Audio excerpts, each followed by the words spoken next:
Hello, everybody. Welcome to this week's episode of Late Night Craft Talk. Countdown timer going. A little bit different countdown video this week. Just, guys, it looks cool. And we This are joined here with the world famous Dan the Cabman. Are you world famous? I think, what are you talking about? Dan the Cabman, or are you talking about me? I am world famous. Yeah. Which world? The Disney World. States of the world. Got it. Yeah. Okay. So this is kind of like a secret kind of hidden like hint of our guest tonight, I think. Yes, I did this on purpose. With the beautiful. You talk about the green bushes? No, I'm talking about what can be underneath the river sediment. Fish? Worms? River sediment? Well, it's kind of a backwater channel, the Colorado River above Yuma, but things that are blue that could potentially be in the water going down into Earth. Blue fish going into Earth. Blue worms? We have an entomologist on this show. Is that it? Yes, I forgot I was going to tell you that. Okay, Maya is in the house. What, she is? Oh my gosh, you're 3 minutes late, Maya. 3 minutes late. I know, and we were a minute late, which makes you 3 minutes late. 3 minutes late. So we're going on. Remember, folks, sharing is caring. Let's get it going right quick. Okay, yes, I know I got to go on and share this, guys. So share it. We have a really awesome guest tonight.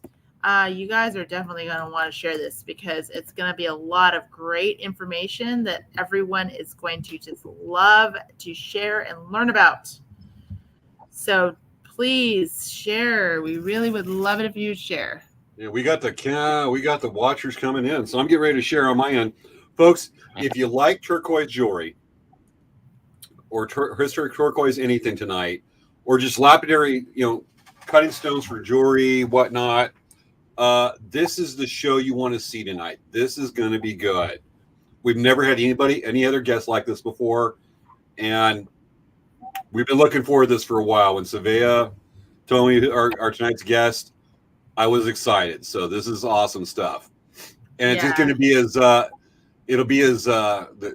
stones will be as pretty as that. I think, is it that yellow rope on the bow of the kayak? It'll be better. Better? It'll be better, yeah. Okay, because I think you meant the color of the water. No, okay. So you know how sometimes turquoise can be in the bottom of the Arizona Grand Canyon, up in the Yavapai County reservation, up in that hike. That water reservation is all turquoise under the water. That's why the water is that color. No, it's not turquoise. Okay. It's not because of the turquoise rock. It's actually because of some chemical elements. Right there, I can Google it right quick. But it's not the turquoise that's underneath it. You get that turquoise color from a lot of the minerals that come down that create that. It's a different process than turquoise. You also get some of that with the little Colorado River that comes in, the confluence of the Grand Canyon up from Phantom Ranch about mile 75 or mile 80 in the Grand Canyon. Okay. You know me, I'm going to be a nerd on that. Okay, I'm trying to actually share it right now. I'm getting ready to too. I said too. No, I want to do a challenge for our audience tonight. Count how many times we say the word turquoise tonight. I know, right? And then we're going to ask you to tell us how many times we said it at the end of the show.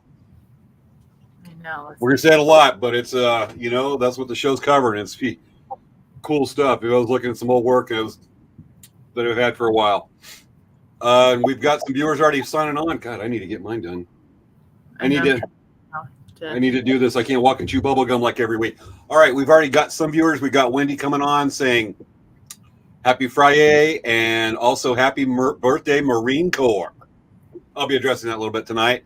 Maya, of course, has done her job as El Presidente, shared. And back on watching right now is Curtis. Looking forward to this. His dad did a lot of stone cutting when he was a kid. This will be interesting. Yes, Curtis, it will. Big time. Okay.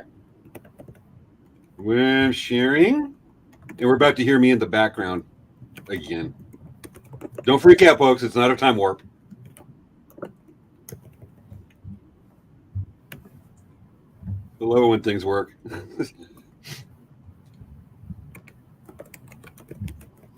I'm trying to share this, and my phone's not letting me. This is weird.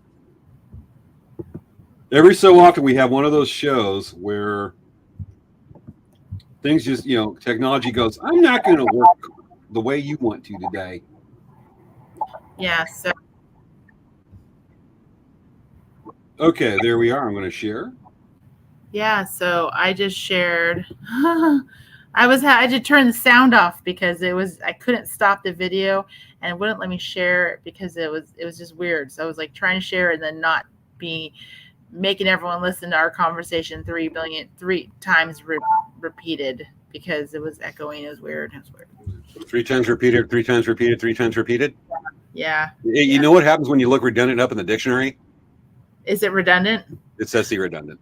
Look at that sky. I love that backwater lake. This is from Thanksgiving, 2 days after Thanksgiving last year. And I love that backwater lake. I was just paddling on this reed passage along the Colorado River, and all of a sudden I look over, and there's this backwater lake in this valley that the only way accessible to get in there is by boat. And I went, I'm going to stop and go look at this. That's pretty. Yeah, that's nice. But yeah, so this show tonight's gonna be really informative. I think everyone's gonna really love the show. We have a great guest, and I think everyone's gonna. I mean, it's awesome to watch the show live because if you have any questions about Turquoise, you can ask our guest, and we will ask him for you. So I think that's gonna be really awesome. It's always really awesome when we have a guest like this because it's nice to talk to someone in a very positive environment, Did he just disappear? Did he just disappear? He just disappeared. Uh-oh. Remember, technology's been a little off tonight, folks. He's back. We had to take care of a little echo issue. And hey, Dan, if everything's okay, because we saw you drop out, if everything's okay, give me a thumbs up. Thumbs up. Okay. Cool. All right. And then Dan, did you get a chance to share this the feed onto your social media? I can't hear you. So yes or no? Yes or no? Yes. Are you good? Can you? Okay. All right. Good. No, we also have the chat window. So, all right. Yeah. Tonight we're going to be talking about Turquoise, but we're also going to be paying a little salute. I'll tell what I meant to do, and then I'll try to perform the skit. But tonight is, folks, the 248th anniversary of the United States Marine Corps. Marine Corps Ball has been happening last weekend, going into next week. Going to be also awesome, and I'm going to try to do, and then basically probably get a text from couple of our viewers that are Marines saying either yay or no. But anyway, let's see. We've got some other comments coming over. Maya is also watching Jelly Roll on the CMAs. We're competing with the CMAs, Savea. Okay, that means that if we have Maya's attention and she's watching our show over the CMAs, that means we must have more viewership than the CMAs. I forgot the Country Music Association was having awards this time of year. I heard that awards being spring. I heard that Taylor Swift is breaking records for having multiple nominations. But I mean, are they nominating her on CMAs because she's not really doing country music anymore, right? She's considered country. Yeah, but she hasn't been doing country for as long as she's been really popular.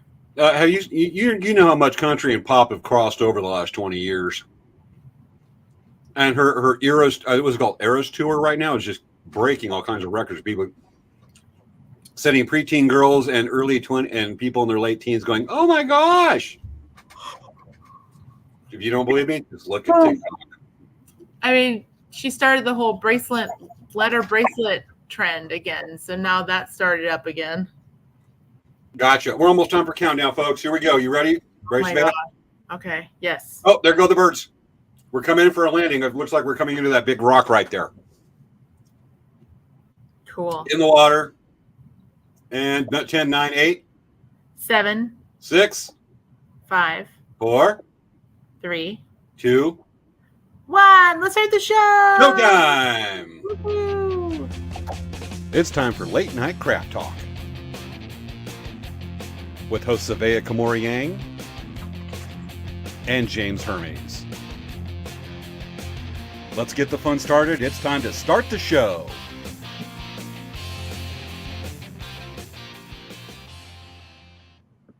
And I danced, and then I stopped dancing. Were you dancing? Yes, I was dancing. I don't think you were dancing. I was dancing. Can you see I woke up a sweat? I'm doing it again apparently this week, folks. So work with me when I get words wrong. I worked up a sweat. I totally don't think you were. Can you see? Look, hold on. 1 second. Can't see me doing it. Do you see the sweat? Yes. You saw me do that, didn't you? Yes. I didn't. Apparently, I had my camera on a broad angle. Yes. Whoops. Yes. Anyway, well, it was a reenact. I had to get ready for the dramatic reenactment. With that. Okay, so for you who have not joined our group before or joined our show before, we do this show every week on Friday at 10 p.m. Pacific Standard Time. It's supposed to be late night, people. That's why it's on late. But guess what? You can watch it later if you want to. And if you're watching it later right now, obviously you're watching it later right now. So you can watch reruns of the CMAs? Yeah, no, they never air reruns. You can always watch all of our old shows. So we have the show on Facebook, our 2 Facebook pages, Elk Crack Traders and Dancing Bear Indian Traders Facebook pages, and our YouTube channels and our Twitch channels, and on also our Facebook Dancing Bear Indian Traders Facebook group. So you can watch as many channels, and it's always fun to watch the show live because if you chat, we actually interact with our chats. And whenever we have guests, it's really awesome because you can literally ask our guests questions and we will ask the guest questions from your questions. So we do this show every week though too, to entertain you, to get information out there, and also to keep you updated on what's going on with our respective stores, Dancing Bear Indian Trader and Elk Crack Traders. So with that said, hey James, what's going on with Elk Crack Traders this week? I'm looking right now, and I'm actually looking at the viewer comments, and somebody, do you notice right there? Somebody is purposely throwing off our count of how many people are on the show. Curtis is watching in 2 places, or counting to twice. I think that's what it means.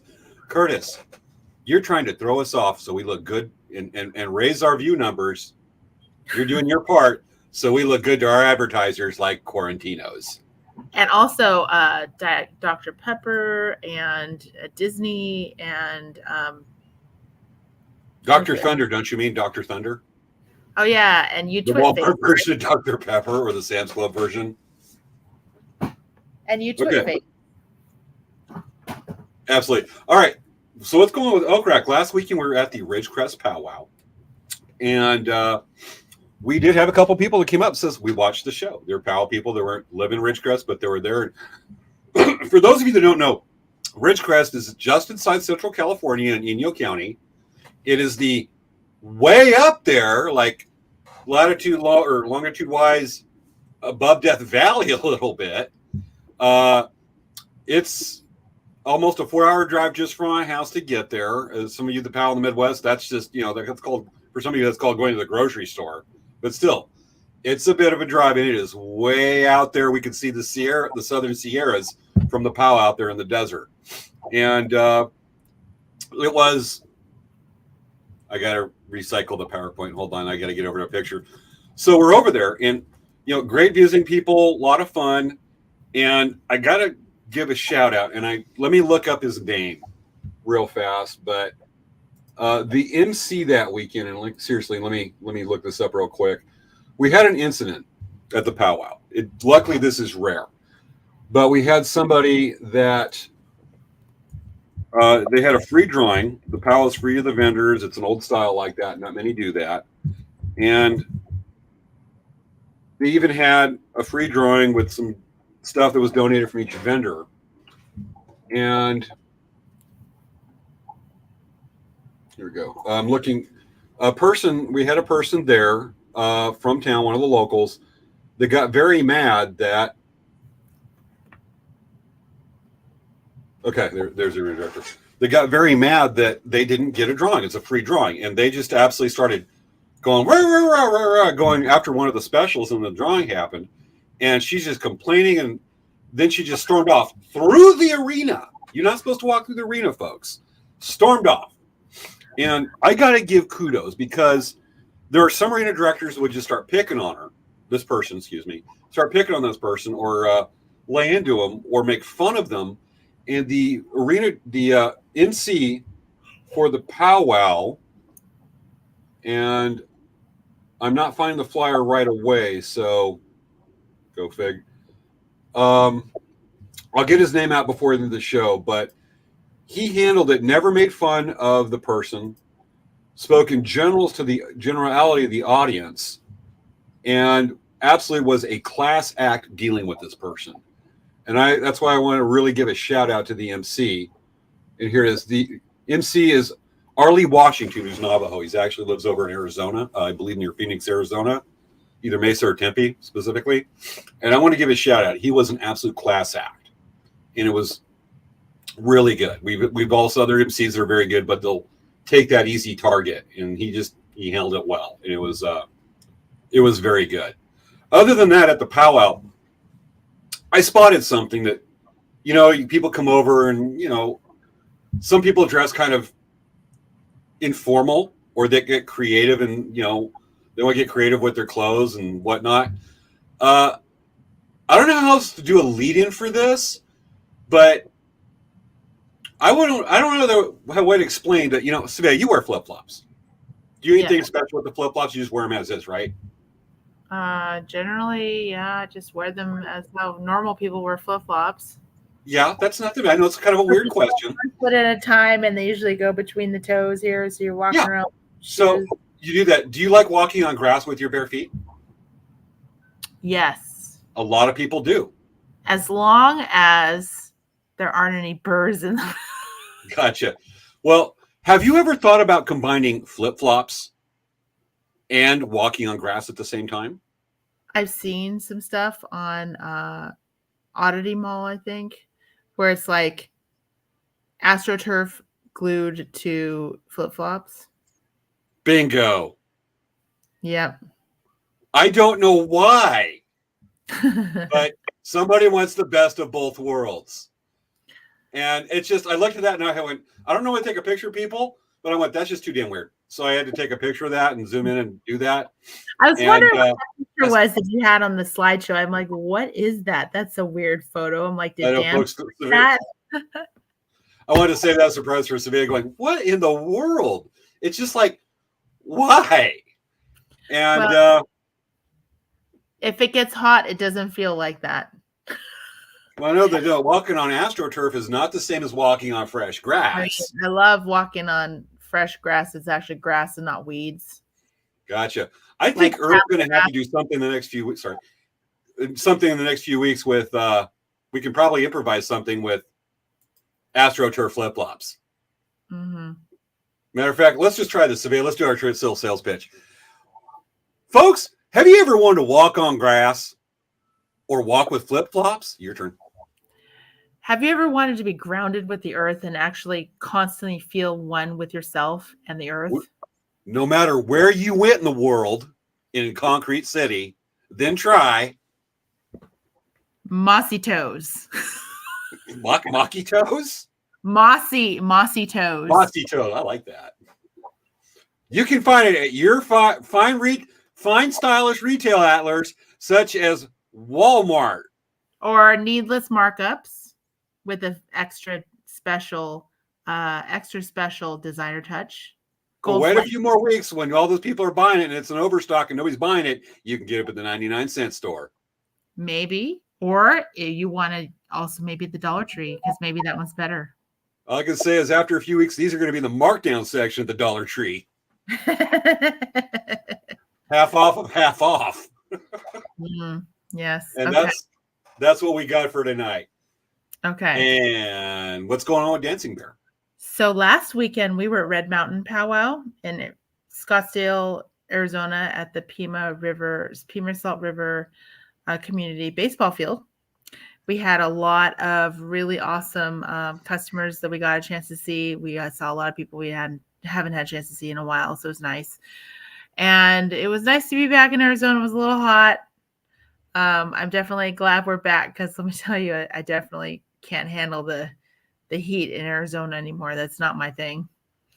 But we some exciting news from Dancing Bear. We are going to have a Black Friday special at our store.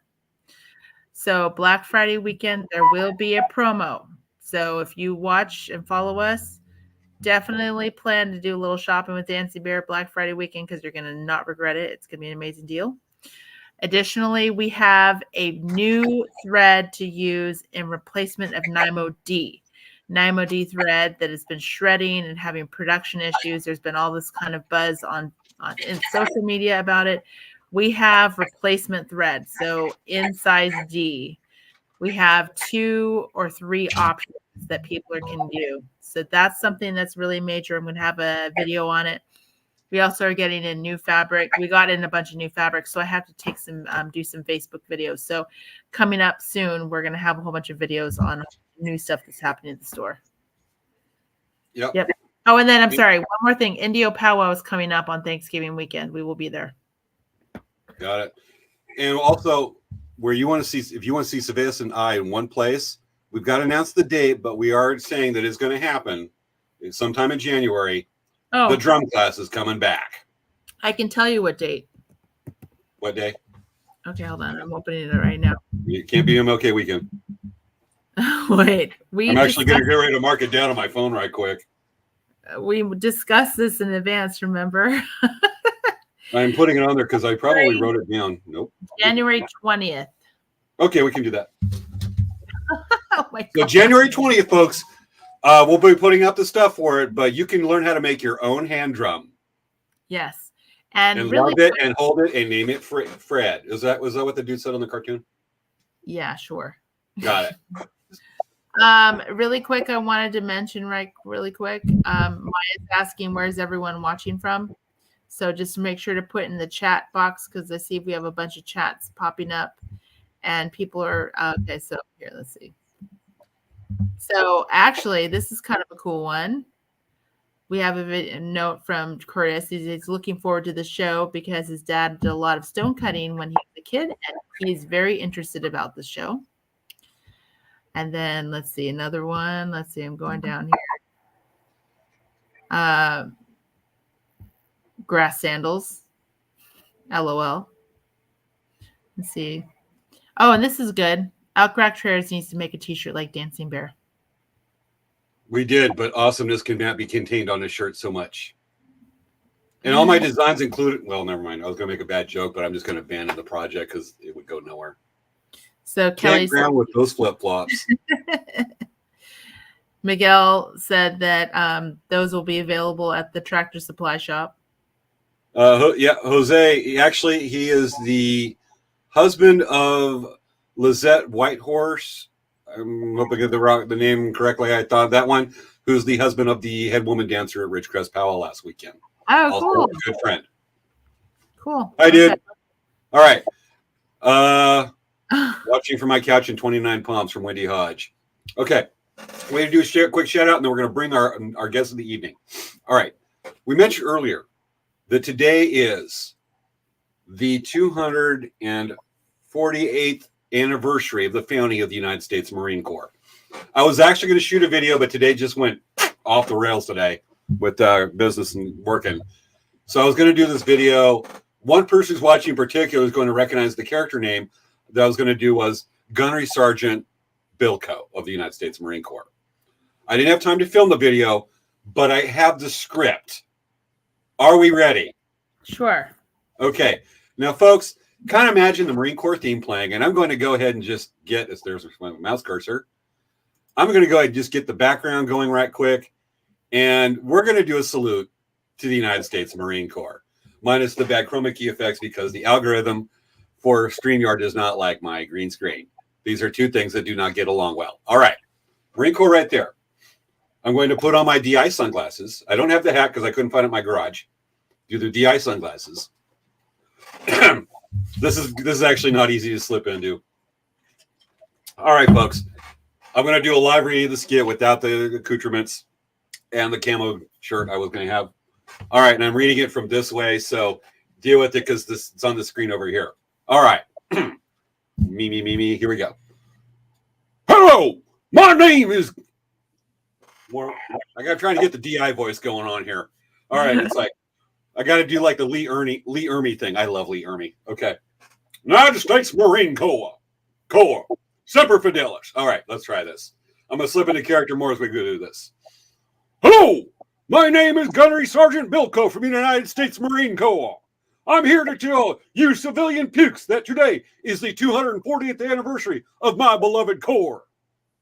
Today, U.S. Marines from around the globe will celebrate 248 years of success on the battlefield and to reaffirm their commitment to our Corps' proud legacy of honor, courage, and commitment. The Marine Corps started as the Continental Marines during the American Revolutionary War, formed by the resolution of the Continental Congress on November 10th, 1775. Today is November 10th, 248 years later. They served as the landing troops for the recently created Continental Navy. Historically, the United States Marine Corps has achieved fame in several campaigns, as referred to in the first line of the Marine Corps hymn, from the halls of Montezuma to the shores of Tripoli. The Marine Corps has answered the call to fight from the day it was established, 248 years ago today. How many years ago, Savannah? 248? Correct! Let me find my line established. Throughout the years, the enemy has changed. The terrain has varied, and the tactics have evolved. What hasn't changed is every Marine's belief in the core values, honor, courage, and commitment. This continued dedication to excellence is what separates the Marine Corps from the other branches of the U.S. military, especially Space Force. Today, this weekend, when you see a Marine, be it active or retired, there is no former Marine. Once a Marine, always a Marine. Thank them for their service and give them a box of crayons. If you're a Marine, you know why, and they won't be hungry. Thank you. Hoorah! Semper Fi. Carry on. And that, folks, is our salute to the United States Marine Corps. I work with a lot of Marines. We've got a world's biggest Marine Corps base. As the crow flies, not very far from my house. I'm up there. I work with them, have for a lot of years. Love the Marines. That's why I hang around so many that I say hoorah. It just carried over. But thank you, folks. Thank you for the United States Marine Corps. Salute. And I'm going to switch my background back because I am too damn humble to keep that on there. I am not a Marine, and I want to pretend, except when in character. Okay. And should I go with this background? This one? This one? Or where did I get a lot of these? We'll go with that one. There we go. Okay. Folks, we're going to play a video that's about a minute and a half long to give you an intro to our tonight's guest. And when we come on, we'll bring him on, but this is going to give you a good idea of what questions you want to ask and what's going to be in the interview. So, folks, with this, we want to bring in, and where's that video at? Where did I put the video? Okay, let's just reload it. Whoopsie. All right, folks. This will bring in what we know, Dan the Cabman. Dan the Cabman, and we're going to be making a cabachon today from Royston Turquoise at my workshop. And here's some of the techniques I use, that way I can make a cab. First and foremost, I heat up the water just enough where it's not as cold on my fingers because it's still sort of chilly where I'm at, so I have to be a little bit protective. The Royston Turquoise is pretty big right now, so I'm cutting it in half, that way it's easier for me to work with. Then I can get some nice slabs in there. I'm making them thicker than a regular cab would be, because when I grind them on the edges and then on the top, it starts to get thinner and thinner. So I try to have a good thickness on it right before I start cabbing them. When you're buying turquoise, you look for blue specks. You look for turquoise that looks like it goes all the way around the stone. That's a good indicator that's going to be inside the stone, as that's what happened with this one. You'll see in a second how nice it looks inside. Nice blue color. There you go. Nice sky blue color with golden brown matrix. That's classic in Royston. I think there's even a little bit of green in there. And here's the lapidary machine I use. I have two machines. I have this Jewels and Tools machine, which actually comes from my friends in India. They're very nice people. I always deal with them in Tucson. I use the 8-inch version, and there's 6 wheels from 1,000 grit all the way up to 3,000 grit. As you can see, there's the shape. It's a square shape. I just winged it, and I didn't trace a particular form on it, and that's the pattern I decided to go with this time. As you can see, I'm grinding the edges, and then I made the top. You make a little dome. As you can see, you can barely see it, but there's a dome that makes it nice and smooth on the top. And all the wheels are just, the first 2 wheels are for molding the shape, and then you make the last 4 are for taking the scratches out of the stone.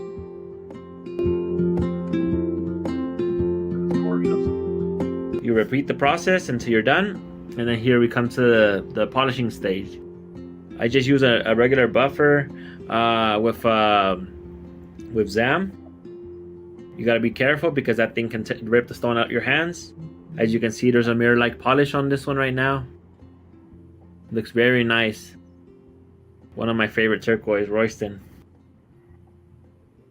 As you can see, here's the before, during, and after. Before cutting, during cutting, and then the finished product, cabs. Just a regular cab, nice form. Thank you very much for watching this video, and I hope to be sharing more videos with you very soon. And thank you so much. Stay tuned till next time. Bye. Folks, welcome to Late Night Craft Talk. Dan the Cabman, Dan Ruvalcaba. I mispronounced that. I knew I would. Ruvalcaba. Welcome to Late Night Craft Talk. You turn on your camera, Dan. Where is he here? Oh, here. Let me add him. Okay. Dan, welcome to the show. Thank you so much for joining us. Thanks for having me. We're so excited to have you on. For those of you who know, I go to different gem shows. I actually met Dan a couple years ago at Tucson Gem Shows, and I was just fascinated with all this turquoise on the table. And I just started talking to him, and I was like, "Hey, I can talk to this guy." And we're just chatting up, and he's like, "Hey, I saw you found your card," and I was like, "Oh my gosh, we don't need turquoise right now, but I think we would love to have you on our show and talk to you about turquoise, because I think a lot of people are very mystified with the whole process of dealing with stones and cutting stones and metalworking and all that kind of interesting stuff." Yes, that's exactly right. Yes. There's just so much to the allure of turquoise, and it's just something that brings people to you. I don't know why. It's just something that it's magical. I'm not sure how to describe it other than magic. So, Dan, what started you working with turquoise? My family, they started a business maybe about 30 years ago. So I've been through with it my whole life. And then just about maybe 7 years ago, I decided to do this on myself, by myself, on my own. And that's when I decided to do the cabbing process and the whole turquoise mining deal. And that's what I decided to go with. So that's what I've been doing for the past 6 years now, 6.5. Cool. So how much time does it take for you to do a cabochon from start to finish? From start to finish, maybe about 5 to 10 minutes, depending on the size and the cut. There's just a lot of variables, but it just depends on what I want to do. So if it's a really hard cut, geometric cut, which I do a lot, it takes a little bit more. It just depends on what I'm doing at the time. Mm-hmm. Yeah. Cool. Got it. I'm gonna go. I think we can follow up with other questions, but I think we want to jump right into the PowerPoint, the slideshows, Okay. the photos you Sure. have. So I want to bring those up because this is going to get to the meat of it. And folks, this first photo we're going to see, I don't want your jaw to drop like mine did, but so I'm going to forewarn you now. If you like turquoise and a lot of it, hold your mouth right there like this and push up on your bottom jaw, so your tongue and mouth doesn't go blown. When you're about to see this photo. So here is the first one we're going to bring in. That was Dan. I assume this is in your store or to show. But here we go. Look at all that turquoise. And just the trays. I mean, I'm looking at the one tray right there that's mostly in the scene that's almost directly below you. Just one corner. And I'm looking at that going, and I'm thinking, there's about $2,500 worth of turquoise there conservatively. And the cabs are amazing. That's exactly right. So, and is that a picture of your store? I assume you're at a show there. Yeah, I'm at that picture was taken at the Denver Gem and Mineral Show this past September. So put all my stuff out. Yeah, and I actually had trays on top of those trays. There's actually 3 or 4 trays under each of those trays too. Wow. And I think I had maybe about 80 trays. So just a lot of cabs. Got it. And what's that? What kind of turquoise are we looking at on the picture on the right that's in that mini shopping cart? The shopping cart, that's some Kingman turquoise, which is from Kingman, Arizona. Stuff. Got it. Okay, so as we go through, you can tell us some about it, and we'll of course be looking at turquoise. I want to look at I've got your Instagram page ready to look if we have to go to the photos there. But the next one we're going to look at here is, and we have wow from Maya. Oh yeah, definitely. Yeah, that's endorsement. Maya is actually our El Presidente. This is our viewers have actually established kind of like their own culture separate from our own influence. Oh yeah, and Maya is what they call the El Presidente of the Friday Ninja Monster Hunter Squad of late night crap talk. This is not something we did. Our viewers came up with this during shows comedy to each other. And so you've got the endorsement of our El Presidente of our viewers. And we always expect Maya of all of our viewers to be a very good leader and always show up on time to our show. Yeah, I noticed that. Yeah, right on time. Yeah, it's fun. Okay. He's cool. All right, so the next photo we have right here, we're going to start looking at some specific turquoise right there in your shop by the lapidary machine. And can you tell us what we're looking at here a bit? Yeah, so right there, right on the left picture, that's me right before I started making the turquoise cap from the video. Mm-hmm. So I just sliced that out on my trim saw, my lapidary saw, and you got to make them thin enough where you can actually set them into jewelry and thick enough where they don't break on you, because if you make them too thin, it's going to break on you. So there's like this little like in-between space where you got to cut them. Anyways, so there's 6 wheels on that machine, and each one just takes off the scratches and grinds it and molds it to the, well, I do that. It takes it to the last stage where it's just polished up and ready to send jewelry. And on the right side, excuse me? I hear a pause and I think I'm ready to go. Sometimes I jump in and that's all right. Dude, on that what's your question? I'm sorry. Yeah, what I'm curious is when you're carving the turquoise there, when we're looking at the picture, what is the weakest point of that stone that you really have to watch out for so it doesn't crack or anything? That really depends on each stone. There's actually some stones that have hairline cracks in them, or even invisible cracks that you can't really see unless you start working with it. So once you start working with it, that's when you see how it starts turning out. If you see cracks in it, it's not going to be good. It's probably going to break on you. So I've had that many times. It just happened to me, and it just varies. And most of the turquoise actually is pretty brittle, actually. So that's I do a lot of napping points, and if it's too thin or I get a point that's too big and I nap it over. Of course, when I say napping, chipping the points, somebody's got to do that joke that it just never gets old. Wink, wink. Of falling asleep. When I'm napping points, it gets too thin or something like that. You got it big. You mostly have it done, and then you try to do one little fix on one part, and all of a sudden you split some 3 points, and then you're inventing cuss words in unknown languages. Yeah. You've had your moments, dude. Oh yeah, all the time. Yeah. Do you find that like when you've got a turquoise that's not pure, because a lot of cultures out there, like I know a lot of Iranians, like if there's any discolorations or metrics inside the turquoise, they see that as lower value. While in the U.S., we tend to like a lot of that like black lines and whatnot. Are those the ones with a lot of matrix, a lot of black lines and whatnot, that it's not a solid turquoise color? Do those tend to break more, or is that? That just depends on each turquoise. Actually, there's turquoise from all over the world, right? So each specific turquoise has its own hardness, and depending on each turquoise, there's different types of breaking points. For example, if it has pyrite in it, pyrite is actually called fool's gold, right? Yeah. So you can find that a lot in turquoise, and sometimes it actually makes it more brittle, even if it's harder, and that makes it more prone for it to be able to break if you're setting it, if you're cabbing it. And there's actually turquoise that is softer. There's this mine in Mexico. It's called Alacron. It's not really well known right now, but that's actually softer, and it's more feasible to work with since it's actually softer than a lot of the hard stuff. So that's something that a lot of people don't know about. Didn't know about that. So a question. So I wanted to make some really quick points, or people were saying. So Wendy, really quick on the last slide, Wendy said that's amazing. Curtis said, I've been to a few stone shows, and that's a crud ton of turquoise.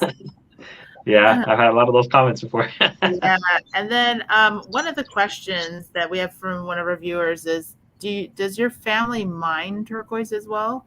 Yes, my family stood in the business just as me. My dad, he took over after my grandpa. Well, he passed away. My brother, he mines. My sister, she sets jewelry. I do the stones. So we all have our own like little niche in our business. I'm more a part though. Like I'm just like specific to stones, and I don't really do any of the digging or any of that stuff. Okay. Let's go ahead and take a look at the next slide. Oh, was there one more question? Yeah. How many different types of turquoise are there that you work with? Right off the bat, maybe between 15 and 20 different mines, depending on what I have at the moment. I've probably worked over maybe 30 or even more than that, different types of turquoise over my life. So there's just a lot out there, and there's more than what people know. Like there's even mines that, and it's a miner's term. It's called a hat mine. A hat mine is actually a turquoise mine that just produced like just a handful of turquoise. And the reason it's called a hat mine is because they would you could actually put your hat in the hole and cover it. So and that's all that was going to be produced from that mine. So there's just tons and tons of different mines out there that a lot of people don't even know that exist. So that's something that's very interesting and not much people know about. Now, a lot of these mines, are they specifically turquoise mines, or a lot of times they're going to be like copper, and the byproduct they might come out as turquoise? I know that was the case. That's exactly right. Yes, there's turquoise that mostly comes from turquoise and copper. They're very similar from the element perspective. So you find turquoise a lot in copper mines. So wherever there's a copper mine, there's always going to be turquoise. You know, it could be very low quality or high quality. So you actually need copper in abundance for it to be turquoise. It could be a big copper deposit. It could just be a little bit. There's no set rule on how or why turquoise is where it is, but it has to do with copper. And then if you mix in other metals like aluminum or iron, that changes the hue of the stone from green all the way up to like really deep blue, which is what a lot of people look for and they like. I know there was a case where a lot of the turquoise mines that were active all the way up to the 1980s started closing, and most of the turquoise being coming out of the Southwest was actually from copper mines. It was a byproduct of the copper mining. That was the case. Are there any of the little turquoise mines still opening up? Because a lot of it got mined out by the 80s, my understanding. The most famous and the mine and the one that is still active as of today is the Kingman turquoise mine in Kingman, Arizona. They have an active mine. You can go out and mine. Actually, they have tours during the summer. You contact them and they can give you a tour. You can mine and keep the turquoise. So that's the only one that I am aware of right now. Okay. Interesting. Also, I wanted to make one more comment. Sure. When he says it doesn't get old, Savea, just so you know, James, it doesn't get old. People love it. Yeah. Okay. Loving viewers. So let's go ahead and get back to the next slide right here because we have a few more to go. Just all extraordinary. What are we looking at here, Dan? That's dino bone. It's just a stone I traded for. It's actually they call it gem bone. So it's a dinosaur bone that has been fossilized and then crystallized in the inside. So you can actually be able to cut that. It's it went over a process that went like millions and millions of years for it to be able to be hard as like a little rock.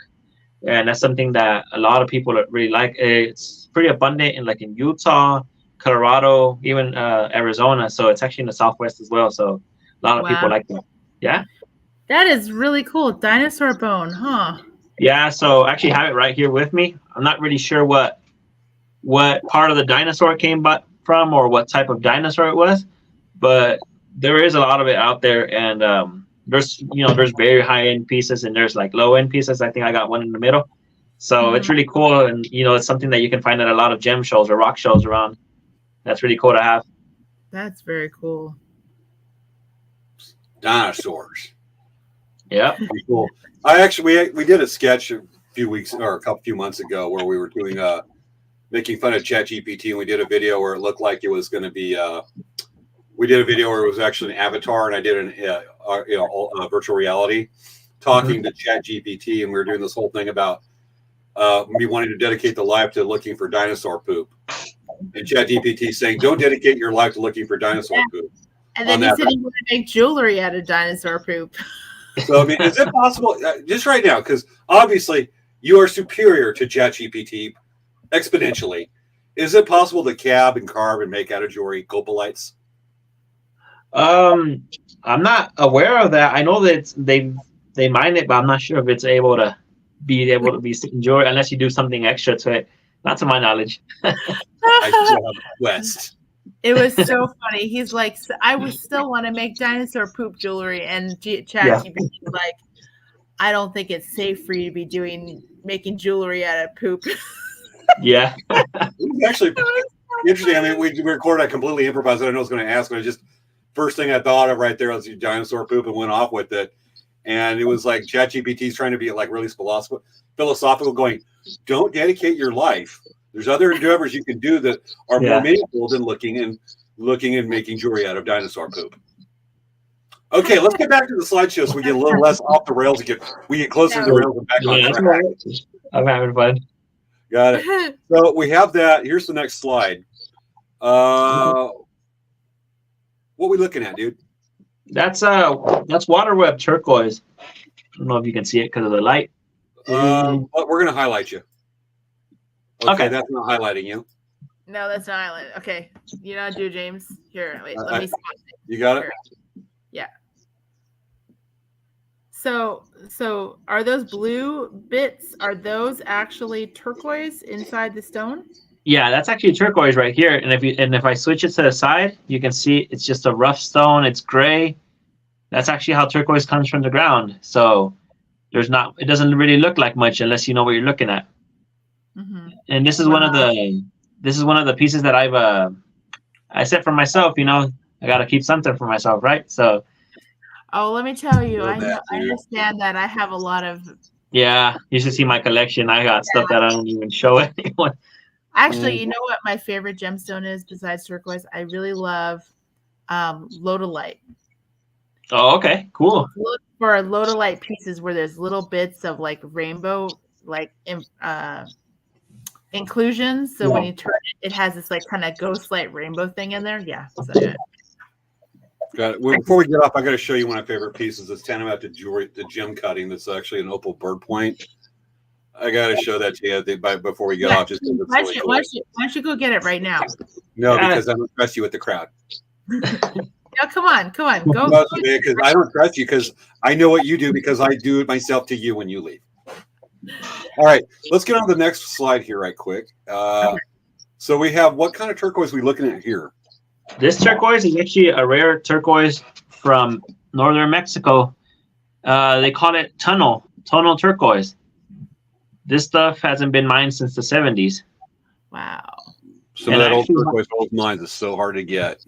Yeah, this is very hard to get. And the most the most incredible thing about this turquoise is that it's natural. It's naturally hard. So this is how it came from the ground. I haven't done anything to it other than cut and polish it. And actually, my great grandpa, he gifted this for me.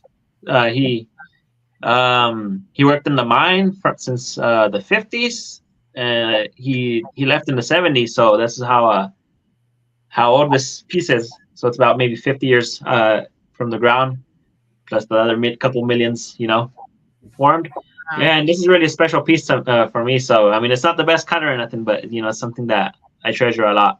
Well, you got that family history and the connection to it. Yeah. I'm not letting that one go. We have a few other pieces. It's a raw turquoise. This is what it looks like coming out of the ground. Yeah, this is how it looks like. This again, these are some of the higher end pieces that you can find at the gem show. Mm-hmm. This is actually Nacosari turquoise. This is from one of the most famous turquoise mines in Mexico. This hasn't been mined for 20 years actually. So this is known for its bright, deep blue color. There's not much matrix in it, and this is what a lot of the people, especially people that aren't from here, from the U.S., go look for. And this is very, very rare. You won't find it around anymore. How do you spell that really quick? Nacosari, Nacozari. Okay, one more time. I'm trying to actually hold on. I'm trying to. Yeah, it sounds Japanese, but it's actually from Mexico. But I'm trying to. I don't know why I can't. Enter information. Usually in the comments I can put some information. James, are you noticing that? I haven't tried, but I can try myself on there. But like I said, technology's not being our friend tonight a bit. Yeah, it's weird because I wanted to type it out so that I can. Yeah, I can hear you. All right, cool. I just wanted to type it so that it would be in the chat window. Yeah. Let me get it. How do you spell that? Naco. Naco. Z. Ari. Nacosari. Okay. So I'm putting it in now, and I put it in the comments, and there it is. So we have it right there. I was able to do it on my end, Savannah. Yeah, okay. Actually, a story about this. It was actually this big copper mine closed down in Mexico, and a lot of people were out of work, so there wasn't work for like maybe a year. So someone saw that there was big veins of turquoise out there. So someone decided to get in the mine illegally and use a excavator and a big dump truck, and then they filled it up with turquoise, and it was thousands and thousands of pounds. And from what a lot of people told me, and a lot of people have told me the same story, that the biggest piece of turquoise they saw was actually like a VW bug, like a beetle. Wow. That was the size of a turquoise. And I've actually seen some big chunks, like 40, 50, even 100-pound chunks. So it was an amazing discovery. And the mine, then they found out about that, and then they cordoned it off, and now no one can get in anymore. So that's why it's very rare, and it's something that was like the perfect blue color that people like a lot. So that's something that a lot of people don't they don't really know about turquoise. That most of the turquoise that comes out from the ground is from other places other than the U.S. So there's a lot of stuff coming in from China. Some of it's good grade, some of it's low. A lot of it's lower grade from China.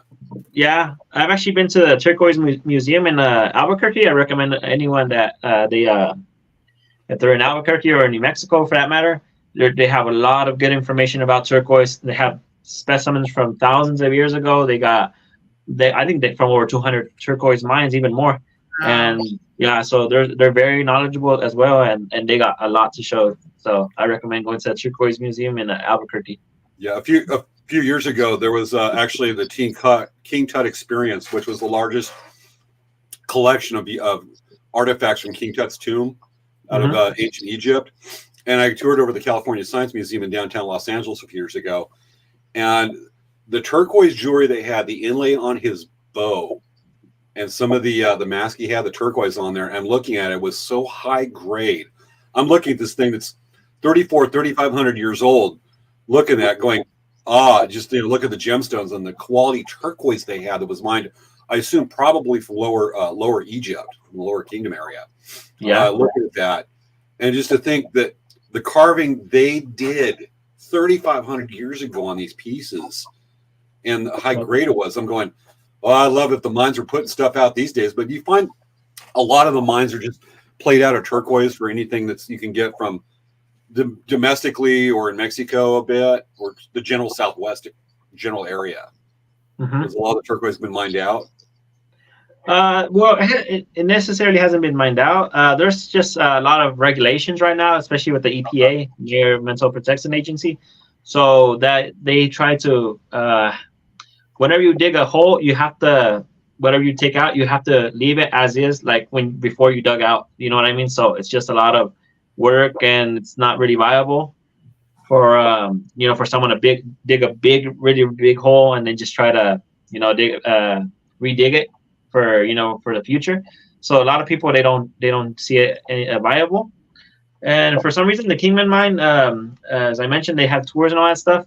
They actually have like a lease going on with a copper company. So I guess they go in, not with them directly, but they have like this special permit where they can go in and dig out as much as they can. So it's one of the few rare examples where you can actually go out and dig your turquoise. And I don't think it's depleted any like here in the Southwest. It's just there's a lot of regulations. So a lot of that's. people.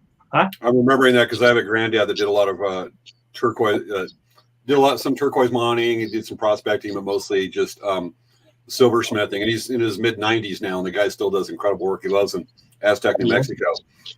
And just talking to him and whatnot, and just being in the business, that there's a lot of those mom and pop mines in the 70s, 80s when a lot of the environmental regulations were coming in. Thankfully, really, because Yeah. we can't see the air in LA with the smog anymore. But part of that is that it took a lot of those mom and pop mines that couldn't afford those, to comply with those EPA regulations, took them out 70s and 80s. Yeah. Mostly the mid to late 70s on that one, and that's why we don't have the big. Yeah, that's exactly right. As you were saying. Yeah, and then the only reason there is a lot of turquoise still on the market is because there's a lot of countries, especially China, Mexico, Chile, Iran as well, which don't have any regulations at all. So, I mean, they don't care, and that stuff gets imported here to the U.S. and it's just there's a lot of quality, and there's a lot of people also sending overseas turquoise as American turquoise. For me, there's no difference. For some people, it does matter. But it's just something that has been going on for the past maybe 20 or 30 years, and there is still good turquoise coming from the U.S. It's just not in big quantities as much as like a Mexico or China. So yeah. So, but don't a lot of turquoise mines sell their actual product to China to process in China, and they literally bring it back? So some of it maybe from different mines across the U.S., but it's processed in China. So then theoretically it's labeled in China. It's done in China.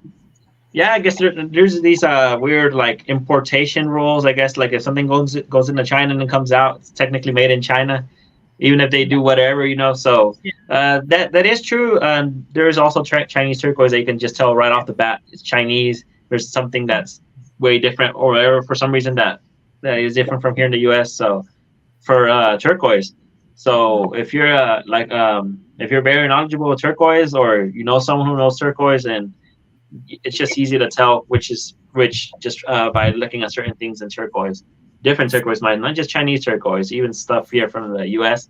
ranging from different mines. So it takes a lot of time to.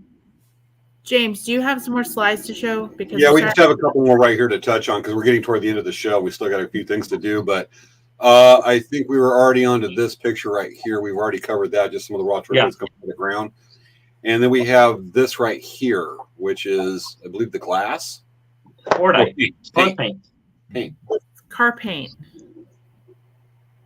Yeah, well, it's car paint. It's Fordite. It's actually from the Ford factory. From what I understand, what people tell me, the guy who sold me this stuff, he told me that before that people would paint the cars. I'm not sure, like if actual people or if people like there was actually machines, but they use actual paint, and then they I guess whatever dripped off and went onto the rails of the processing plant. I'm not sure if it's a paint division or whatever in the Ford factory.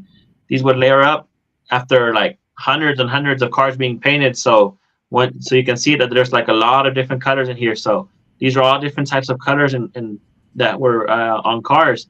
So someone decided to scrape that stuff up and keep it. I don't know why. It just happened. And after that, someone else decided to start cutting them and cabbing them. and they turn out to like these really groovy patterns where it's like you can even see like mountains or rivers or whatever.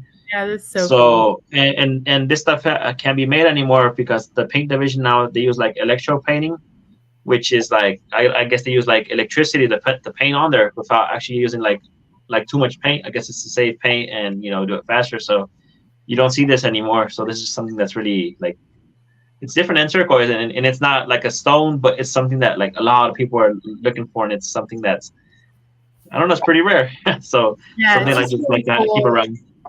It's so cool. I just thought it was a really cool thing to share with this. Yeah. Because it's not turquoise, but it's kind of a cool thing that some people have no idea about. Yeah. Just a fun novelty thing, absolutely. Yeah, it's something that's really cool. It's like like Americana. I actually had this gal. She bought like a lot of these cabs. She was doing a car show, like jewelry for a car show, and she said she sold out and came and bought more of it. So it's something that's really cool. And there's actually like variations. There's this thing called Surfite. It's actually like the plastic from surfboards. People love that stuff too. And then there's this like variation. It's called Corvetite, which is like car paint from the Corvettes. So yeah, like everyone has like the little spin to it. So that's something that's really cool, and it's very lightweight. So I don't know, it's just one of the pieces that I like it a lot. So really quick, I was going to ask you, can you give us in really quick terms on ways to check for real turquoise? Like if you're looking at turquoise and you're shopping. Okay. Well, that's pretty tough. For me, I could just look at it and know right off the bat. But the thing that for me to tell like people that don't know much about turquoise, the most important thing and the quickest thing that you can do is touch it. If it's hot to the touch, like you grab it and you feel the turquoise in your hand and you close your hand. And if it warms up really quick, it's plastic because the heat from your hand goes through it really quick. So that means it's plastic. And if it takes longer for it, I mean, maybe like in 2 or 3 seconds, you'll feel the difference. So and there's plastic and there's howlite and all that stuff. So for me, that's the most important one. Like if you feel it in your hand and it feels like hot to the touch quick, well, if it warms up in your hand quick, that means it's pretty much not going to be turquoise. It's going to be plastic or another stone. That's like one of the surefire ways. If you want to, there's destructive ways as well. You can break open a piece of turquoise, but that's expensive. So that's like a little risk. I mean, if it is real, well, you lost it. And if it's fake, well, you're never going to know. So I think, would you say a good also indication is if the price is really cheap and it's really huge, it's probably not turquoise? Yeah. Let me show you this. I have this really big piece of turquoise. You see it? Hold on. This is about maybe 2 pounds of turquoise. I'm not sure if my light's too. Hold on. I did you as a solo layout so they could see you. It looks dyed. So this is like one of the biggest chunks of turquoise I have on me right now. Okay. I'm not sure if it's too bright. I don't know if the lights. We're getting a good look. Okay. Anyways, this stuff right here would probably be like maybe, I don't know, ballparking maybe like $1,000, because turquoise is really rare. That's this size and this color. This is what like your top clients want.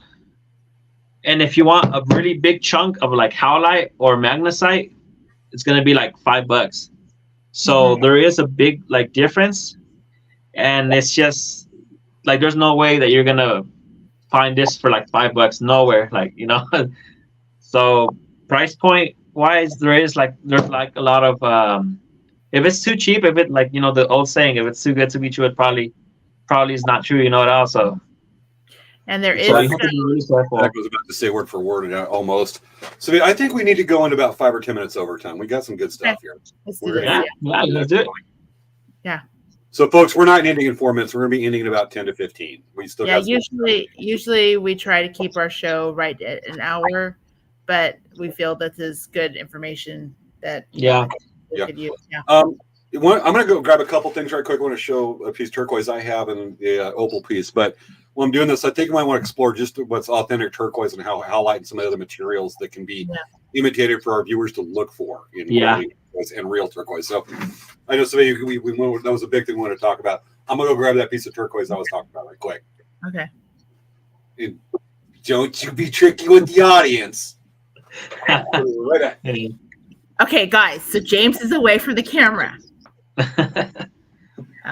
Anyway, but yeah, we were going to talk about, but ultimate, because I've had so many people, and Dan's had people come up to him and ask them about, oh, I have this really amazing turquoise piece. Yeah. And it's really apparent that it's not real. So yeah, so like if you're buying it at Michael's, or if you're buying it at like Hobby Lobby or Joann's, any craft store, you're buying a strand of turquoise beads for $5. No. It's probably not real turquoise, and it may say it's turquoise, but it's not.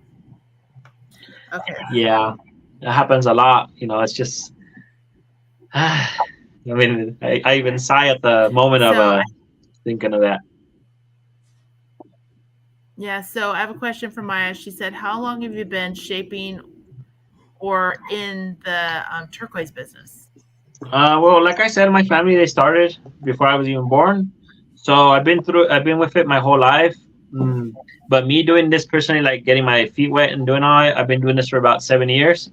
This is a full-time job for me. I don't do anything else. And a lot of people, they come to me for information, for guidance, for good turquoise and all that stuff. So I feel like I'm pretty like reputable for the business, and I'm one of the young guys. There's like a lot of old guys, old timers I know, and you would be like, how can I explain it? There's just people that you don't even know that have like a lot of knowledge about turquoise, and it's something that's really cool that even those guys, they want to hear what you have to say, as a young guy. So that's something that like keeps me humble, and I'm really happy about that. Just being able to share what I know, and having my whole life, like poured into this business and the stones I do. So everything I do is just a joy for me. So yeah, I guess I'm sort of weird. I've been doing this my whole life. Yeah. I was about to bring out a fist size. I'm kind of a big dude. I got a fist size piece of Bisbee I was going to bring out that you would have enjoyed seeing on that one. And it's the beautiful chunk I am never going to cab. Okay, I have another question. Do you create jewelry with your pieces? I do not make jewelry personally. Sometimes I design jewelry. My sister, she's the one who makes jewelry. So sometimes like we go hand in hand in that stuff, like where I have this stone and I have an idea for what I want her to do with it. So she makes this like certain pieces for me, and stuff that I wear, stuff that we also sell. So I don't make jewelry directly, no, but I have a hand in making it as well, like designing at least. This might be a good lead in from what you just said, just to show a bit of your Instagram page right here. Yeah. Yeah, it's me on Instagram. So did we put his Not yet. I can do that right quick.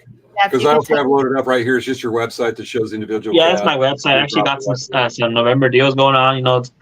It's going to be Black Friday soon, so I got a lot of good deals. And as you can see, turquoise already is very popular, and it goes quick. So so head on over there if you want to get a cool piece for yourself. I got different types of turquoise mines and cuts and all that stuff. Again, everything's linked to me. Yeah. We're showing some of the stuff like the raw one right there, and beautiful sunset. And God, I love those ones that are faceted right there in the middle of the screen. Yeah, no one else does that. And the ones you have lined up right there to be turned into jewelry that can be used to turn into crosses, where you've already got it pretty much laid out right there. Yeah. Right quick, I'm about to post a link to your website, which is danscabs.com, folks. Yeah. You want to see it yourself? Yeah, dancabs.com. Yeah, I do everything. I'm like a one-guy business. I do the website. I do Instagram, cabs, talking to people. Yeah. Your stuff for the Denver Gym Show, some of your displays, mini shopping cart. Yeah. Those ones that are shaped like crosses are kind of like almost like a roughly a fleur-de-lis right there that's in the center. That's giving me all kinds of ideas right now. Yeah. Stuff I want to do it right there on the right. Is that Damali right there, the green turquoise? It's actually turquoise that has been dyed green. Okay. There's a lot of variations, and then there's people that actually turn stone's green, so or purple or any stone, any type of color. I love those ones with the bear paws right there. That is trick, dude. That's fun. Yeah, those are very cool. They're very popular. Oh yeah. Clusters. So some of these others, the floral or starburst right there. The one centered right there look like almost like fossil. Those white and black ones. Yeah. Yeah, that's white buffalo. That's actually dolomite with calcite. So Okay, got it. yeah, that comes from Nevada, from the right around where the Royston and Turquoise mine is. So it's pretty close. Is that sugilite on the left right there, the purplish? Yep. No, that right there is a shell. The one in the middle, I think, is a sugilite. Got it. Okay. Yeah. Right, that is just boy, combination me drilling, wanting Santa to bring me some stuff for Christmas, and just envy, a little bit of envy, but just really cool. Makes my imagination run. So we have another question. What's the process to dye turquoise? The process to dye turquoise. I don't know that process because it's not one of the things that I do. We send a lot of this stuff to get processed as well. So those guys have their secrets, and they don't share anything. They're very tight-lipped about it. But from what I assume, they add a color dye right before they stabilize it. And I guess we'll talk about that in a bit, right? Yeah. Talk about that. So they add a little color dye in it, and it gives it a hue, and it looks really cool. And that's also something that you have to be very careful about. Not everyone tells you it's dyed or it's real, so you have to be very careful about that. I'm always very honest about stuff that is dyed and not. But about 95% of my stones, they're like the natural color as is. I just dye some stuff, just have a little bit of variety. So that's why I had that stuff. Yeah. So tell us about stabilizing turquoise. So is turquoise soft? Like you're talking about, some of the stones are harder than others. Is turquoise soft? Because I thought it was a soft stone. Yeah. Well, turquoise in its natural state is very chalky. The miners actually, they call it chalk. So you can get a piece of turquoise and just break it in two with your bare hands. There's nothing that hold it together. It's very, very soft and brittle, and like I said, it's like a piece of chalk. So what people do is they stabilize it so it can be hardened. Well, stabilization is the process of hardening a stone. It doesn't have to be turquoise. It can be any stone. So it stabilizes the hardness of it, and if you stabilize it, you actually get a better sheen on it, or shine for the stone at the end when you polish it up, and the colors come out even better.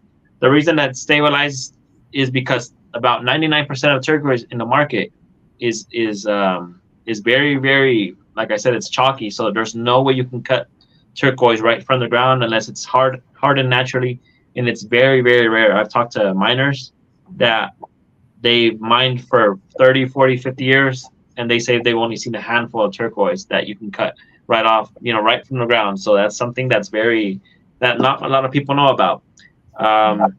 Natural turquoise is very, very expensive, like diamond expensive. What people pay diamonds for, they pay even more than that. I've seen some Bisbee natural turquoise go for a couple $1,000 a carat. That's more than diamonds. That's more than sapphires or rubies. So, anyways, so for sterilization, you need, from what I know, because from what I assume and from what I've seen over the years, they use a type of epoxy resin and opticon to dilute it. And then turquoise is very porous, like on the molecular level. So so they dry it out to get all the humidity out of the turquoise, because if there's water in it or humidity, once it gets stabilized, it can break apart and be brittle. So it's not gonna work at all. Mm-hmm. So they put like a little layer of that stuff on it, and then they put it into a vacuum, which like sucks all like the air bubbles inside the turquoise, which is like I said, on the molecular level. So that stuff like seals it in, and it just makes it harder, and it takes about maybe 2 months to do. So it's very hard and tedious, and it takes a long time to do. So not much guys in the business they do that. So there's maybe a handful of people that actually do that. That's their business in itself. So yeah. So that's how turquoise is stabilized, from what I assume, and I think it's pretty pinpoint. I just don't know certain things about that.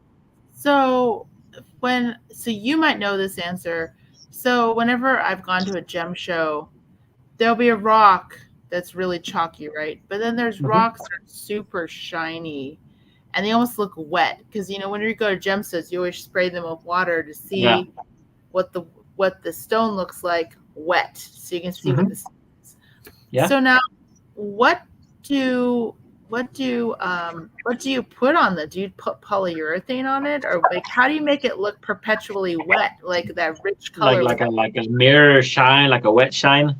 Yeah, there's different types of ways of shining. Like if you want like a quick way, you use Zam. It's just like this green stick of polish. You put it on your buffer wheel, then you put your stone on there, and that's pretty much it. You polish it, and it's good to go. It looks great, and it's fast. If you want like a really like a mirror shine where it's just very very shiny, like a great polish, you put there's this paste. It's made out of aluminum, and I think it's I don't know there, but anyways, you put that on a leather wheel, and then you just do it by hand. Well, you can do it like on the leather wheel, and then you just do it by hand, or you can let the wheel do its job and just take it slow, and it's gonna have this really really good shine, like a great shine. And actually, the shine protects it from the elements, like sun, wind, water, all that stuff. Because at the end of the day, turquoise is a byproduct of copper, so sometimes turquoise can actually oxidize, like copper pennies, all that stuff. It's rare that happens with stabilization, but it does happen. Like stabilized turquoise. It's not completely dissimilar. Statue of Liberty, made of copper, turning green. Exactly, that's exactly right. I like that thing. What with that? I tongue tied again. While we're along those lines, right there. With the turquoise we're looking at when you're talking about polishing, can you tell us what some of those inclusions are we're looking at? Like, obviously, some of those are going to be pyrite. Yeah. But what other kind of inclusions are we looking at? What colors, other colorations we're looking at the stones on right here? Yeah, so like I said, turquoise is a byproduct of copper. So there's so it's gonna have this bluish hue to it. So what I found out is that the more aluminum there is in the copper, like aluminum content there is in the copper, the bluer the turquoise is going to be. And the more iron there is in turquoise with the copper, it's going to be greener. So that's how you know what it has, why it's that certain color. And then the inclusions that you see in there, it's just host rock. Host rock is the stone that is inside the copper or the turquoise that gives it its color. As you can see, there's pyrite in some of those. Pyrite is fool's gold. It's just a abundant stone that is found in a lot of other stones as well, not just turquoise. And it's really shiny, and that's actually very popular right now. Oh yeah. Yeah. So you can also find quartz, gold, and even silver specks in them. I'm not talking a lot of it, but you can actually see some silver and some gold in it. So it wouldn't be completely inaccurate to say that we're looking at the gem and mineral version of a rusty 56 Chevy. We're looking at rusting rocks a bit, rusting mineral. Yeah. Not completely dissimilar. Yeah. So, all right, here. If Sabia's got a question right quick, I need to step away because I left the door open in my office. I got some cats and I got feathers in my office, and it is not a good mix. No, it's not. Bear with me right a second. Okay. Totally professional. My cat's going to come over. He's coming over. I haven't seen the chat at all. Let me open that up. Okay. Chase the cat off. Okay, hold on. Shoot, kitty. Yeah, there's a lot of comments. Oh, it's rocking right now. 2-month process from Carolina, definitely. We're getting toward 11:10. We wanted to just go into 10 or 15 minutes overtime because I know I need my beauty sleep. We had a really fun quiz. You have to do that one and then be done. We're going to go in, folks. We're going to do a quiz that our pre-show meeting. We asked Dan, "Hey, can we quiz you on turquoise and actually give you a trivia questions?" He's like, "Bring it on, just bring it on, dude." I'm over dramatizing. Dramatizing. What's the word? Sometimes I mispronounce the word. Yeah, here goes. Our audience knows. I'm overstating, over dramatizing Dan's reaction right there, but we're gonna throw there's Wicket right there because of his cat. We're gonna throw some trivia questions at you. You ready? Yeah. Okay, so first question we have is turquoise is the birthstone for what month? How much time are we going to give him? Well, We're asking you. we're asking you. Oh, me. Yeah. Hold on. December. December? Am I supposed to make it look like it's hard? Well, we already knew. Okay, it is December. All right, because we got 8 questions. We're going to see just how expert you are, and if one throws you off, it's my fault.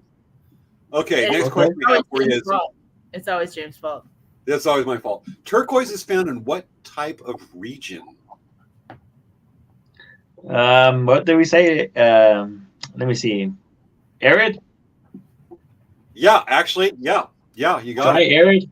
Dry, arid, dry, barren regions. Dry, Arid. barren, yeah. Where's that effect?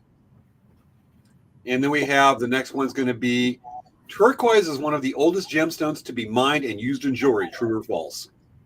If you were paying attention, you would know that, we talked about King Tut's tomb and all that stuff. So that was a lot of time. That was a long time ago. Even though I brought assuming that up, it's true, right? I can't pay attention. I can't afford it. I'm assuming it's true. True? True. Okay. Yeah, 3 for 3, I think. Yep. Turquoise. Oh, you're nailing it. Turquoise is the national stone for which country? It ain't Pakistan, which is my country. Let me see. I forgot. Let me see. You got to know this. Turquoise is the stone for which country? Starts with a T. Oh. Oh, okay. Almost going. I think you got it. I know it's going to come to you. Tibet. Tibet? Yep. You know, it sounds like you pronounce words sometimes like I do when we get late tonight. Yes, the answer is Tibet. All right. Next question. We just got a few left. Ancient people believed that turquoise represented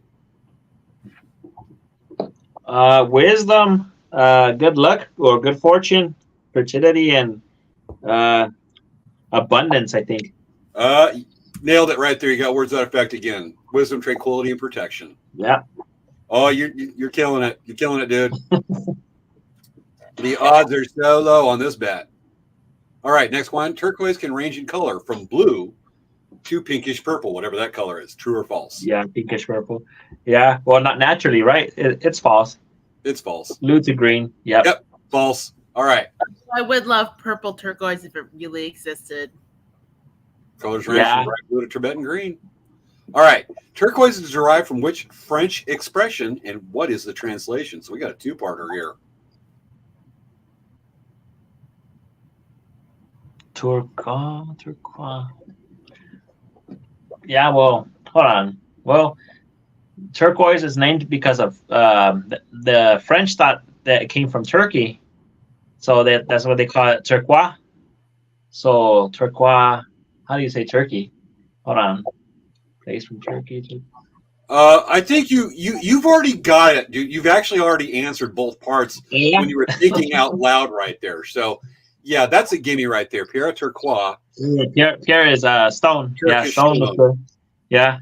Yeah, you gave the answers when you were thinking out loud. So we're giving that's a gimme right there. You got that one. And I think almost our last one here. Turquoise is only a little harder than window glass and is ideal for carving. True or false? Yeah, that's true. That's very true. Yep. Okay. Yeah, turquoise is actually about the same hardness as 4, 5 max on the hardness scale, from 3 to 5. So that means it's from glass, like around glass. So you know how brittle glass is. So that's how brittle turquoise is. So it's not very hard at all. Yeah, definitely. All right. That is what we have for tonight. We can go on. Are you up for a long time, but yeah, maybe I'll be a guest next time, right? Oh yeah, I'm about to say, if you're game, we'd love to have you back for part 2 in the next few months. Yeah, of course. Yeah, let's set something up. Oh yeah, because this is I'm eating this up. So I did find that other piece of turquoise at Bisbee that's probably in a case I have, but I want to show you one is oh dude, it's awesome. But I wanted to show you one right here that is a bird point made of opal, and it's Cooper PD opal. And my webcam's good, but I don't think it's going to pick up the fire in it. But this came from a guy that makes bird points that lives up in near Ridgecrest, where I was at last weekend. Said 10 during pre-show. I counted up to 3 times. Curtis, you would, and you nailed it right there. How many times we said turquoise? 163. We said turquoise 150 times, 153 times as of when this comment. That's almost as many people died in Terminator 2. No one died in Terminator 2, right? I'm thinking about Rambo. Yeah, Rambo, or let's just say one of the Expendables movies. Yeah. So you got I saw Rambo 1, and it says that only one person died, and it was off screen actually. So that's amazing. You nailed that one. So my webcam's not going to get the light on this one with the opal or the fire on that one, obviously, but I think you can get an idea from the angle I have it right there. Yeah. Let me spotlight your photo. Hold on. Yeah. That will help a little bit. I can still see this one. And I think it's better than it needs to be. Yeah. You're getting some of the fire on there on that one. Like I said, I'd have to have a sunlight come out, and I don't have the proper kind of light to show the fire on this one. That's the thing about the late night talk show. You need to have a good lighting. Oh, yeah, tell me, with my green screen behind me and technology being temperamental.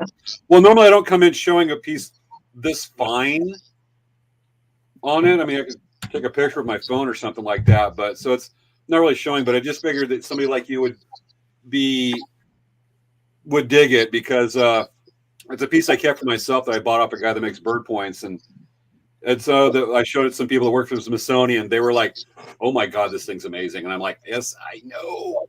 But being able to nap opal because it's so soft is tantamount to being a gem cutter. I've tried napping opal. Savea, fall asleep. I said napping. Oh, yeah. Napping opal because the stone is so soft, it's like napping butter. It's almost like comparable to saying napping turquoise. Really? Yeah, because you can't really nap turquoise because that's called breaking turquoise. Yeah, breaking, cracking. You're better off just using a file. So just so you know, Maya, the presidente of the Monster Ninja Hunter Squad for Late Night Craft Talk, gave you an A+ on your quiz. Wow, thank you. Yeah, that was That really took me about 30 years to ace this quiz, so I think I prepared good enough for it. And also Maya says, yes, you have to come back. Yeah, of course. Yeah. And you actually got an endorsement from our science advisor, Curtis Youngberg. Curtis has actually been on the show. He's coming in to talk about eclipses and some of the stuff he's done. He's done a lot of astrophotography, and he's coming that's awesome. Yeah. Some of the surveyors and probes we have on Mars. And he's given we've got the Curtis Youngberg science endorsement to you. So cool. Yes. Awesome. Yep. All right. We're at 11:20. Thank you, Dan, for sharing your expertise. Thank you, Savannah and Dan, for the show. Wait, I think Savannah and James for the show. Have a nice weekend, everyone. I'm just over here in the corner, folks. Yeah, anytime. I'm here to, help you out and share any knowledge I have. Cool. All right. Well, it has been a long night, and it's been hard for me because I'm still on Arizona time. Oh, yeah. Well, I'm still on Orlando time for my trip like 3 weeks ago. So I feel like it's you got Disneyland. Oh, yeah. Yeah, tell me about it. I actually flew to Germany for a gem show last year, and it was tough on me. It was about 10-hour time difference. So, yeah. Coming back was even worse. No jet lag, dude. Yeah, all right. Terrible. So I have next week. I have stuff queued up for the end. We done? I said we have one more comment we want to share. Okay. Curtis says, always good to hear from someone who gives all of to their craft. Yes, thank you. Yeah, I try my best, and a lot of my customers tell me that they feel like the good energy that I emit to the stones, and it's something that I'm really proud of, and it makes it worthwhile. It makes me feel like I'm really doing something like cool. Honestly, I think you can probably attest to that. Sometimes when you're doing this, and times you've been in business long enough, there's times it drags on you. Everybody at one point hates their day job, and then the Why points you they burn love out sometimes? Yeah, and there's points where your customers come in and they're just so sincere, and it's not going to, I'll say it, a butt kisser, just because they might want something from you. But somebody comes in really sincere, that their energy carries you. They pull you out of the pit a little bit, or the doldrums. I'll put it that way. And you're like, I can dig this, and I really appreciate when a customer says, I love this. It's up on. They send me a picture of what they have. They tell you a story, and you're like, as long as you're in this, you still have that. It helps you helps you from becoming cynical. Yeah. And when you have a full story, you're just like, that carries you. You love to hear that stuff from a customer. Yeah, it makes you feel good, And I've had a lot of experiences where I'm at like a gym show, and people come back after like a few years and say, "Hey, look, I'm wearing your stone right now." And for some reason, I don't know if it's just me, but I pretty much can tell any stone out of the thousands that I've made. I can tell which stones are mine, and I remember most of them. So when I see them come back to me, like in the form of jewelry or someone wearing them, it just makes me feel like, wow. I mean, it's something that's been happening for a long time, and I'm part of that, and it makes me feel like really like I said, special, as I guess is the word I want to say. Definitely. And it makes it like worthwhile. Like I said, like right there, it's not even about the business. Sometimes just feeling good and making people feel good. And I guess that's why I like this job a lot. I don't think we can take this anywhere over. You just said the perfect words to end the show right there in the interview with the specialness and whatnot right there. Yeah. Okay. So our tradition that we have, Dan, is at the end of the show, we ask our guests to dance with us. Really? Okay. Okay. Dance in place. It's single person dance. It's kind of like improvising line dancing from each of us. We don't have to do a couples dance because we're in 3 states. Yeah. I'm in California. You're in Arizona, and Sevella's in Delusionville. I've called Disneyville, which is like one area versus Indio. Okay. Too hot there. Some people say Indio's all over the country. You are too. It's too hot in Arizona. Yep. And I'm below sea level, and Sevella's above sea level. All right. With that, folks, this has been this week's episode of Late Night Craft Talk. Next week's show, we are live. We weren't live last week because sometimes we get real busy. Yeah. And we both had shows last weekend. We're live, of course, tonight. We will be live next week. And next week's show, we are doing, what are we doing, Savannah? We're going to talk about healthy food ideas for your Thanksgiving holiday gatherings. We're doing another cooking show. Yes. Yeah. I see a lot of people picking up those junk food options at the local store. So that's actually a good idea. Yeah. Well, we try to eat healthy, especially the last couple of years, because, when you start hitting your, like Sabea and I are both about the same age. I'm 29.99999 years old, is the way I like to put it. I'm 61, James. I don't know. We're not near the same age. You're like 29.999, and I'm like 21. So I don't know. Yes, we are. But at a certain point where you're after so many anniversaries of being the same age, that some things start wearing out a little bit. We're just starting to get there. We're still like 50 years away from that, but we're just starting to get there. And so we like to talk about the healthy eating and not Coke, Pepsi, and a whole pumpkin pie for dessert. Dark chocolate M&Ms, James. What's that? Dark chocolate M&Ms, James. It's got oxidants. Not by accident. It's got oxidants. And this is my splurge on during the week. The rest of it's all have to be healthy. All right. We ready? Yes, let's do it. All right, folks. All right. Wow, we haven't gone this late in quite a while. This is cool. No, we haven't. All right. Okay. That means it was a good show, right? Oh, yeah. All right. Folks, this has been this week's episode of Late Night Craft Talk. I got to do the share file and I have to queue up the closing credits because I didn't do that earlier. And usually I have this, but I've had a couple times, but then I can't see the screen when I do that generic show. Okay, there's the show close. Folks, Dan, you're ready to dance with us. Thank you for joining us. This has been another episode of Late Night Craft Talk. We'll see y'all next week. Remember, healthy eating Thanksgiving. Thanks for watching. Don't freak out at the end when we have to break for the audience.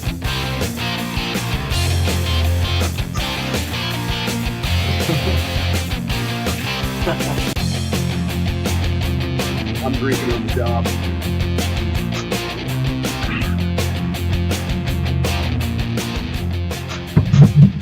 Aw, ain't he cute?